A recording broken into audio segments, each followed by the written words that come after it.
और सामाजिक मुद्दों पर आज चर्चाएं होंगी। दीपावली के पहले कुछ अपील की थी सरकार से और प्रशासन से।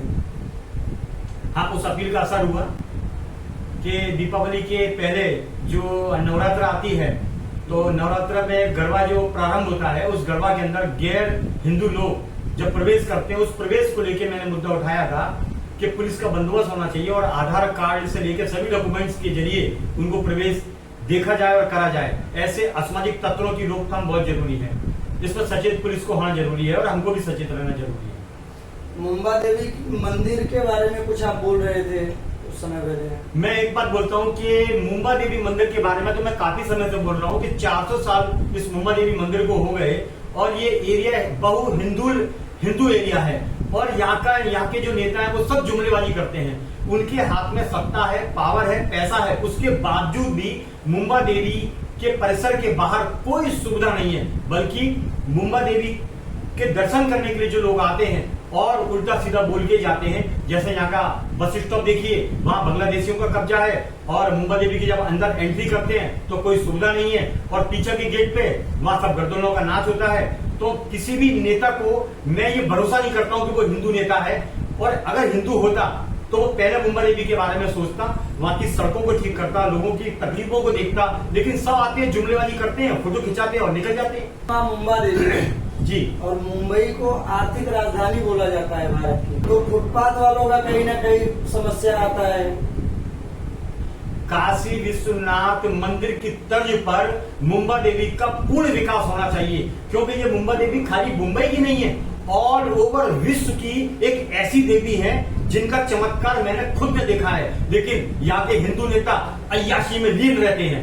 उनको अपने से पढ़िए, देवी देवताओं से कोई लेना देना नहीं। जब तक इनकी सुविधाएं बंद नहीं होगी ये लाइन पे नहीं आएंगे। इनके पीछे हाथ धो के ना धो के पढ़ना पड़ेगा, तब ये लाइन पे आएंगे। अगर आपको मौका मिले कुछ करने के लिए तो क्या करेंगे मुंबा देवी? मेरे को मौका मिलेगा, मैं पूरी सफाई कर दूंगा। क्या सफा करेंगे? सफा ये करूंगा कि जितने भी फुटपाथ पर अवैध कब्जे सब हटाओ, सब लीगली तौर पर बैठेंगे। बाकी अवैध नहीं बैठेगा, चरस गांजा अफीम के धंधे करने वाले नहीं बैठेंगे, गर्दुले नहीं बैठेंगे।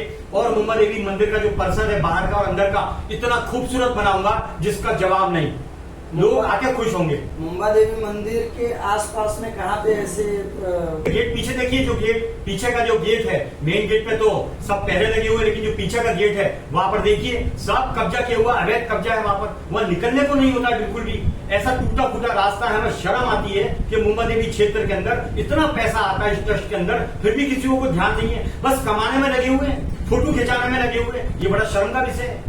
आपके वीडियो को देखता हूँ मैं तो लगभग आप फुटपाथ पर सोने वाले लोगों को ही टारगेट करते हैं, ऐसा क्यों?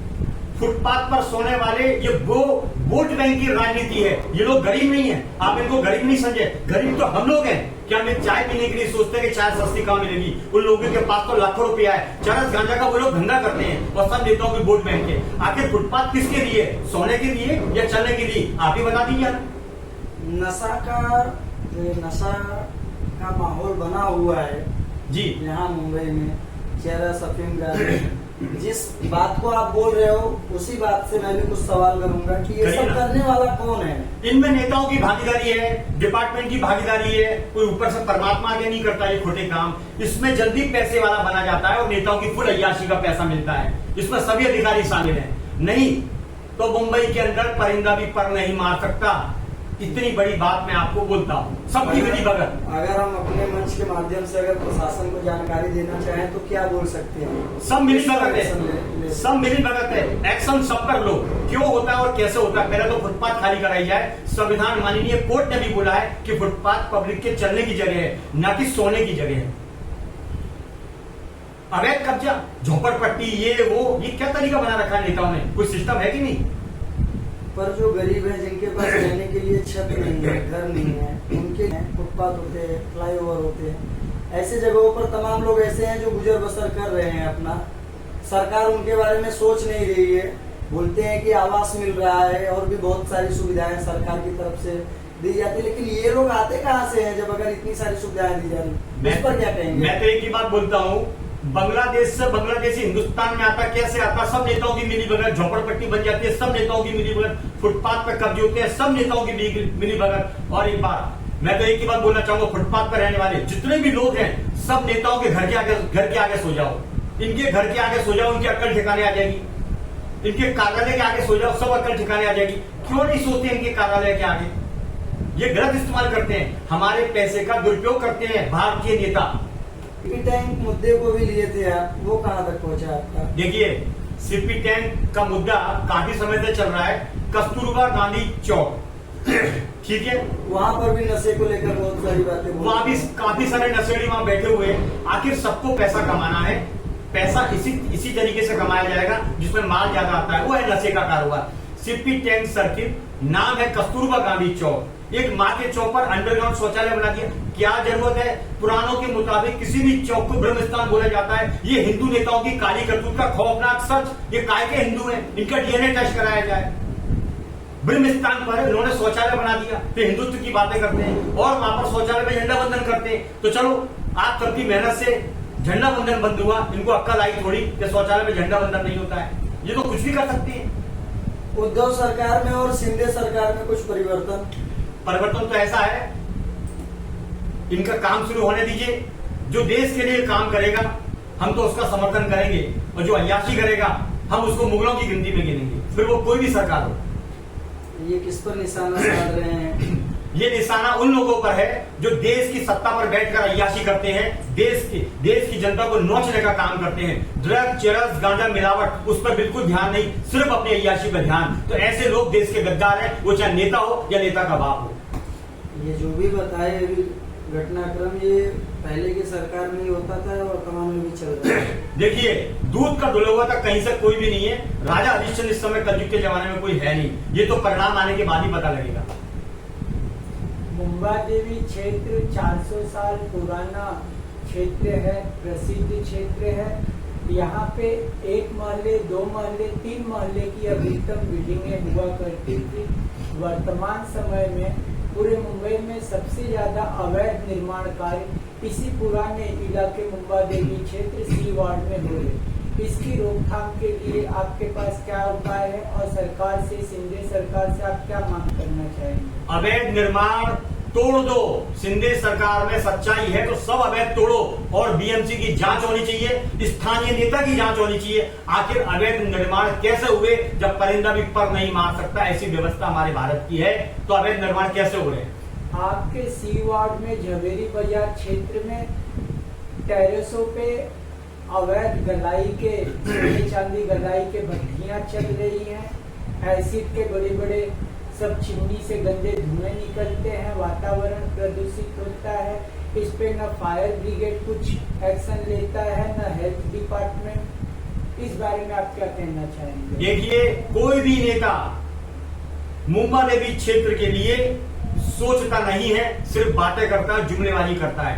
अन्यथा एक योगी आदित्यनाथ को देखो, एक ऐसा सीएम है जिसने हिंदुस्तान की रचना बदल दी, अपने उत्तर प्रदेश को उत्तम प्रदेश बना दिया, क्योंकि उनके अंदर कार्य करने की क्षमता है और उन्हें अपनी धरती से प्यार है। उन्होंने खाया नहीं है, उन्हें सत्ता का मोह नहीं है। अगर ऐसा ही व्यक्ति मुंबई में आएगा तो मुंबई का विकास होगा। मुंबा देवी की बात तो छोड़ो, आप पूरे बंबई का विकास होगा। वैसे कौन से सरकार को सपोर्ट करते हैं? मैं भारत के अंदर तो एक ही सरकार को सपोर्ट करता हूं, एक ही शेर है, दिलदार, दमदार, असरदार, वो है योगी आदित्यनाथ, जिसे मैं पसंद करता हूं खास। वो मेरे रिश्तेदार नहीं है, लेकिन काम करने का जो तरीका है वो असरदार, राजशाही तरीका है काम करने का, योगी आदित्यनाथ। महाराष्ट्र सरकार में आप योगी आदित्यनाथ के समकक्ष किसे पाते हैं? जी क्या बोल रहे हैं? महाराष्ट्र की धरती पर कोई ऐसा नेता जो कि योगी आदित्यनाथ का टक्कर लेता हो या उनकी तरह कार्य करने में सक्षम बराबरी में हो? अभी तो कोई रोड में उतरा ही नहीं है, तो मैं उनकी चाल कैसे पहचानूंगा कि कौन सी चाल चलता है? भेड़िए की चाल चलता है कि शेर की चाल चलता है? मैं चाल को पहचानता हूँ। कोई रोड पे उतरे तो सही, पर कोई गाड़ी से उतरने को तैयार नहीं है। सब एसी के बंगले में बैठे हुए, ऑफिसों में बैठे हुए। उतरेगा तो मैं देखूंगा, फिर मैं आपको जरूर बताऊंगा कि भाई ये शेर महाराष्ट्र की धरती के लिए काम करेगा, ये गिदड़ महाराष्ट्र को डुबो देगा। बात खत्म। अच्छा, नवरात्रि से लेके अभी तक मैंने देखा कि कम से कम लाखों की भीड़ आती है, लाइन लगती है। मुंबा देवी से लाइन लगते हुए स्वदेशी मार्केट होते हुए, मंगलदास मार्केट होते हुए, एलटी मार्ग महिलाएं स्टेशन तक पहुंच जाती है, पर जो आता है फोन पे अपने किसी को बताता है कि हाँ मुंबा देवी की लाइन में हूँ, आप आ जाइए शेख मेमन स्ट्रीट, हाँ मस्जिद बंदर स्टेशन उतरिए। तो क्या इस जगह का नाम शेख मेमन स्ट्रीट का नाम मुंबा देवी स्ट्रीट नहीं हो सकता? मस्जिद बंदर स्टेशन का नाम मुंबा देवी स्टेशन नहीं हो सकता? क्या ये मांग भक्तों को, समाज सेवकों को, राजनेताओं को नहीं करनी चाहिए हिंदुओं? अरे हिंदू है किधर?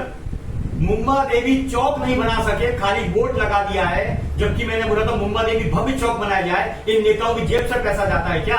हमारा पैसा है जो बीएमसी में जमा है हजारों करोड़ रुपए, और 1200 करोड़ रुपए साल का जब पास होता है एक चौक बनाने में क्या दिक्कत साल भर पहले मुंबा देवी चौक के बारे में भी आपसे बातें चर्चा हुई, लेकिन एक बोर्ड लगा दिया। साल भर में कुछ परिवर्तन नजर आया? कुछ नहीं, एक बोर्ड लगा है, लोहे का ठीकरा लगा दिया है, लोहे का ठीकरा, वो तो मैं भी लगा दूंगा। इन सारी कमियों का उत्तरदायी कौन है? नेता, स्थानीय नेता, स्थानीय सांसद, स्थानीय विधायक, स्थानीय नगर सेवक, सभी मिले जुले हुए हैं। मुंबा देवी पूरी दुनिया की है। आप हिंदुत्व की अगर बात करते हो तो क्यों नहीं मुंबा देवी चौक, विशाल चौक का निर्माण करते हो, जिससे लोग ये कह सकें कि टैक्सी वाले को कहाँ जाना है, कि मुंबा देवी चौक जाना है। आज मोहम्मद अली रोड, फलाना रोड, ढिमाका रोड, ये रोड और वो रोड, लेकिन मुंबा देवी के नाम पर एक ठीकरा लगा दिया है। ये बड़ा शर्म का विषय है। हिंदुत्व के नाम पर एक खाली झूठा आश्वासन है। तो इसके लिए क्या समाज सेवकों ने आरएसएस प्रमुख मोहन भागवत, विश्व हिंदू परिषद अध्यक्ष और भारतीय जनता पार्टी के अध्यक्ष और गृह मंत्री, प्रधानमंत्री, इनसे कोई मांग की है? लेटर इन्हें दिया गया है? और हिंदुस्तान में लेटर ही देंगे? ये काय के लिए चुन के आते हैं? पहले उनसे पूछो उनका कर्तव्य क्या बनता है। राज्यपाल को भी इसमें लेटर दिए थे? हाँ, वो मैंने राज्यपाल को जो लेटर दिया था वो कस्तूरबा चौक पर जो झंडा वंदन होता है शौचालय पर, उसके लिए लेटर दिया था। लेकिन ऐसा क्यों कि मैं लेटर दूं तो ही वो काम होगा? इनको नहीं दिखता है। अन्य विषय पर इतनी बड़ी आबादी है महाराष्ट्र की और मुंबई की, लगभग 3 करोड़ के आसपास आबादी है। अगर आप कोई शिकायत नहीं करेंगे तो अधिकारियों को कैसे मालूम चलेगा कि उन्हें क्या करना है? देखिए, भारत का हाल ऐसा है, तारीख पे तारीख, तारीख पे तारीख मिलती है। जवानी में केस दर्ज होता है, बुढ़ापे में फैसला आता है। ये भारत का संविधान है। अगर आप ये बात करते हैं कि उनको कितनी सारी कंप्लेंट करोगे तो इनको ध्यान आएगा, तो मुंबा देवी क्षेत्र में फोटो खिंचाने के लिए काय को आते हैं घड़ी घड़ी घड़ी घड़ी घड़ी घड़ी? उनको दिखता नहीं है, उनकी आंखें नहीं है। देश का पैसे से अय्याशी करते हैं, गाड़ी से नीचे उतरने में उनको तकलीफ होती है। भगवान ना करे, वो तो उनका तो विचार उनका गाड़ी के अंदर लेके चले जाएंगे। ऐसे नेताओं का काम नहीं है। योगी आदित्यनाथ जैसे नेताओं का काम है इस भूमि पर जिनकी आंखें हैं, वहाँ कंप्लेंट नहीं चलती है, वहाँ काम करते हैं, वो आदमी काम करता है। गृह मुंबई महानगर पालिका अंतर्गत वार्ड ए, बी, सी, डी, हाँ, इन चारों वार्ड को हमारी टीम ने देखा। फुटपाथ कहीं पर भी ऐसे नहीं है जो कि बीएमसी के माध्यम से साफ सुथरे कराए गए हो या इस तरीके से रखे गए हो। उसको क्या कहना चाहिए? अरे सबको अपना मिलता है ना, ये खाते हैं, पता नहीं कैसे क्या पेट है इनका, इनको ऐसी भूख लगती है। हम तो दो वक्त की रोटी खाते हैं, दाल रोटी, ये पैसा खाते हैं और इतना खाते हैं कि खाते ही जाते हैं। इनका गड्ढा कभी भरता ही नहीं है। शर्म आनी चाहिए। इनकी विजिलेंस जांच होनी चाहिए, केंद्र से जांच होनी चाहिए और खाया पिया सब निकालना चाहिए। इनकी संपत्ति नीचे से ऊपर तक सब जब्त होनी चाहिए। ऐसे रिश्वतखोरों की संपत्ति जब्त होनी चाहिए जो कामचोर हैं, सरकार का भी खाते हैं, जनता का भी खाते हैं। बीएमसी की गाड़ी आती है, फेरी वालों को, हॉकर्स लोगों के धंधे, गरीबों के उठा लेती है, लेकिन कॉटन एक्शन नाके से पायदूनी पुलिस स्टेशन तक लेफ्ट राइट दोनों जगह पे स्टील बर्तन वाले जो हैं उन्होंने फुटपाथ छोड़ी नहीं। फुटपाथ पे बर्तन की दुकान सजा के रखी है। महिलाएं और बच्चे बूढ़े सड़क पर से यात्रा करते हैं। इस बारे में आप क्या कहना चाहेंगे? अरे कहना क्या चाहूंगा, अधिकारी ऐसा क्यों करते हैं? अरे सबको लिफाफा पहुंचता है, सी वार्ड हो के बी वार्ड हो, आंखें सबकी खुली हुई हैं, सबको माल पहुंचता है। तो माल आने दो, बीच चौराहे पे घर बना लो, माल आने दो, बस माल आने दो, सिर्फ काम नहीं करना, इनको माल आने दो। तो इसकी शिकायत कहाँ पे करेंगे? आपकी कोई सुनवाई हो? किससे भारत अपेक्षा है? अरे भाई साहब, कैसे होगा? 900 साल भारत गुलाम रहा, कैसे रहा? फिर अब 4 अंग्रेज आए, उन्होंने भारत पर कब्जा कर लिया, पूरे भारत को गुलाम बना दिया। कैसे? अरे एकजुट होते ही नहीं है। 130 करोड़ की जनता अगर एकजुट हो जाए तो गिने चुने नेता है, गिने चुने अफसर हैं, सबको अकल ठिकाने आ जाएगी। ये पब्लिक तो समझदार हो गई है, जागृत हो गई है, लेकिन पब्लिक की गूंगी बहरी बनी हुई है, तो मैं क्या करूं? तो समाज सेवक लोग इन विषयों को लेके जन आंदोलन करेंगे कोई, या फिर केवल लेटरबाजी करेंगे? बहुत मुश्किल काम है। हम तो अपने हिसाब से काम करते हैं, धीरे धीरे जागृति फैलाने का काम करते हैं, जो सोई हुई जनता है उसको उठाने का काम करते हैं। हमने ये भी बोला है, अभी जाग जाओ, अभी जागे तो ठीक, नहीं तो कभी नहीं जागोगे। ये नेता हमेशा के लिए सुला देंगे आपको, ये बात समझ के चलना। क्योंकि भारत का नेता बुद्धिजीवी जरूर है, लेकिन उसका दिमाग वसूली में, नशे के कारोबार में, घर भरने में, अपना पेट भरने में ऐसे चलता है। देश की प्रगति के लिए नहीं चलता है। अगर चलता तो आज देश की हालत ऐसी नहीं होती। सड़क पे इतने गड्ढे, जितने सड़कें बाहर, किधर जाता है पैसा? हराम का पैसा है क्या? जनता का पैसा है, कोई बोलने वाला नहीं। राहुल गांधी भारत जो जोड़ो यात्रा शुरू किए हैं, उस पर क्या कहना चाहेंगे? ये तो नेता है, भारत जोड़ो भारत तोड़ो सब चलता रहता है। मैं नेताओं की बातों में जाता ही नहीं, क्योंकि मेरा दिमाग ही नहीं चल रहा है इन लोगों में। लोग बोल रहे हैं कि भारी मात्रा में लोग जुड़ रहे हैं, कुछ बदलाव आएगा भारत में।